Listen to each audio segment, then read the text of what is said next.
So we started to think about it, and we use a lot of things like documents, bills, things like that. So we start the investigation of the library. Now don't be afraid by this interrupted balance of symmetry. But Adena as a whole, this is the main block of the house. You can see there's 2 rooms front and back, 2 rooms front and back, 2 rooms front and back. And these are the wings that you saw on the front. Now just follow this. There's a doorway here, right? Well, there's not a doorway here. And the type of architecture that this house was built by, kind of the conventions, that's extremely unusual. If you have balance on one side, you have balance on the other side. So this door didn't seem to be quite right to us. Now, besides the fact that this is Worthington's private library and office, and this is a servant's room, this directs right onto the courtyard, so there would have been kind of a manservant there who kept an eye on visitors who came to the door. They would have been on fire watch. It would have been a servant who certainly, by everything that we understood, would not have direct access to Thomas Worthington's library. Again, this is a servant's room on this side, and this is the kitchen. And so to get to it, you had to go outside over here and in this door. So again, that was clue number 2, that something about this door didn't seem to be quite right. So the next thing we found is, you're familiar with primary sources. We noticed that the trim on the door didn't match any other door in the house. Now, if you build a house of the magnitude and glamour of that home, and it's your library in your house, why would you have mismatched door trim? It doesn't make any sense. So that led us to believe that the door trim was added at a different time. Last piece of evidence was we found a bill dated 1829 that said repairs on house cutting out door of library. Well, that seemed to be pretty conclusive. Now, usually in a historic house investigation, you don't just run around tearing off door frames or things like that. You want to leave the house intact the best you can. But with a clue like this, after all the other evidence, it warranted removing the door frame. And sure enough, when we did, this is the library, and it was the site manager's office, but that's the servant's room that's on the other side of the door. Well, sure enough, when we took off the door frame, you can see a thin strip of wallpaper there.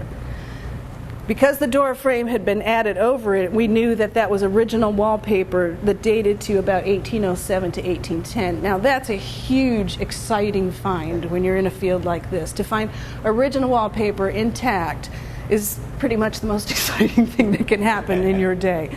Okay, so this is the top part of the door, and this is the piece underneath that comes down to the floor. And then again, you could see that room on the other side. Now here's a close-up of a border, and obviously a border is a piece of trim that goes above and below the chair rail. Okay, so now we have this evidence and we're working on a restoration. What do you do with it? So you found a piece of original wallpaper, big deal. Now what do I do? Well, here's where the fun stuff comes in and where the science comes in that was not available in the 1950s. We have a contract, it's called Welsh Color and Conservation. And what they do is they took this, we sent them a small piece of the wallpaper, and they started to analyze it. And here you can see, let me see if there's another one here. Yeah, let's start with this one. Here's the half, this is the half of the sample was not cleaned, and this half was cleaned to remove dirt. Because again, think it's a room with a fireplace, candles, lanterns. This paper had become filthy over the 100 years that it was up. And he identifies it. It's a wall behind a circa 1820s door trim. And he says it's a block printed wallpaper. And then he identifies this green distemper paint, blue verditer, and whiting. Those are pigments. Now remember I don't know if you know this, I shouldn't say remember. In the early 19th century, you didn't go out and buy ready mixed paint.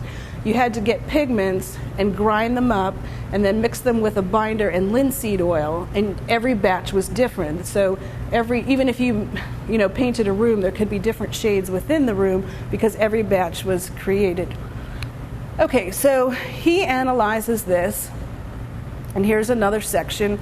And I wish I could explain better how he does that, but that's why he gets paid a lot of money. So if you have any interest in chemistry and history, this is a good field to investigate as a career. And so what he can do is identify different pigments. Okay, that's great, but then what do we do with that information? Well, part of what he provides is the breakdown of the pigments. Calcite is a white, Prussian blue is a blue that you add to white to make it even whiter.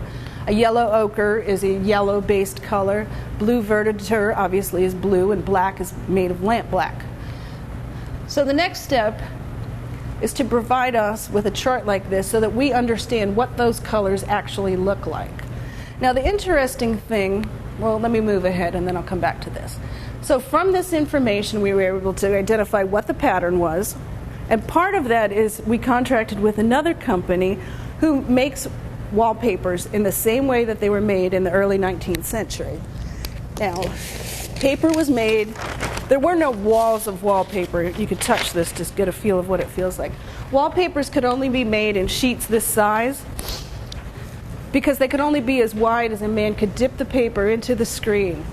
So this is handmade paper in the same way that it was made in the early 19th century. And what they did was they cut out a wooden block for every piece of the pattern, and then they would put the paint on the block and stamp it. So every pattern on every piece is individually stamped. So the more elaborate the pattern, the more costly the paper. So using all this information, we had the wallpaper recreated, and this is what it looked like in 2003. And that's a picture of the same room. Yeah. So this was in 1953. Whoops. And you can see how different it looks in 2003. Now, going back to the evidence that we started with about how this room was used, doesn't that make a lot more sense? And you can see also that because of the evidence we found, if you remember, whoops, the door used to be right here. Well, because we wanted to restore it to its 1807 appearance, and that door was cut through in 1829, we filled it back in to make it more authentic so that you wouldn't be able to access a servant's room into the library, and now there's a piece of furniture there instead. Okay, so that was the Library of Thomas Worthington. Now we're going to move to a different... Go ahead. The hole where the door was, is that hole still there? You just covered it with furniture, or did you... No, we actually left notes inside the door, so in case in the future people come and wonder why it's like that, we left an extensive record inside when we basically framed it out and then plastered it over.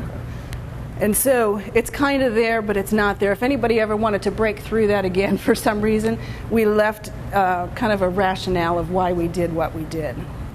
Okay, now, the next room we're going to talk about is the drawing room. And in a house of the early 19th century, the drawing room is probably the most spectacular room in the house. This room, I believe, is 18 by 24 feet, which at the time was the size of most people's houses. This is one room out of 18 rooms. It's enormous. Do you remember being in there? We have not been there. I see. Okay. So what we're going to talk about here is the wallpaper. You could see there's the usual things that you would expect to find in a drawing room. We have the fancy mirrors. We have what's called a Martha Washington chair, an oriental carpet. But what we're going to focus on is this paper. Now, when they did the restoration in 1953, they had many of the documents that were available to us in 2003. One of those was a bill from 1808. You can see that up here. And it says 18 pieces new drapery paper at $18, which was an extraordinary amount. A table probably cost $20. And then there's a border, which was $10.50, and a narrow border. So the border, this first one was used at the border along the ceiling around the top of the room. The narrow border was for around the chair rail and the fireplaces, and it was a decorative accent to kind of keep your eye moving along and make it interesting. So adding that up, that's $43 for one room of wallpaper, which was extraordinary.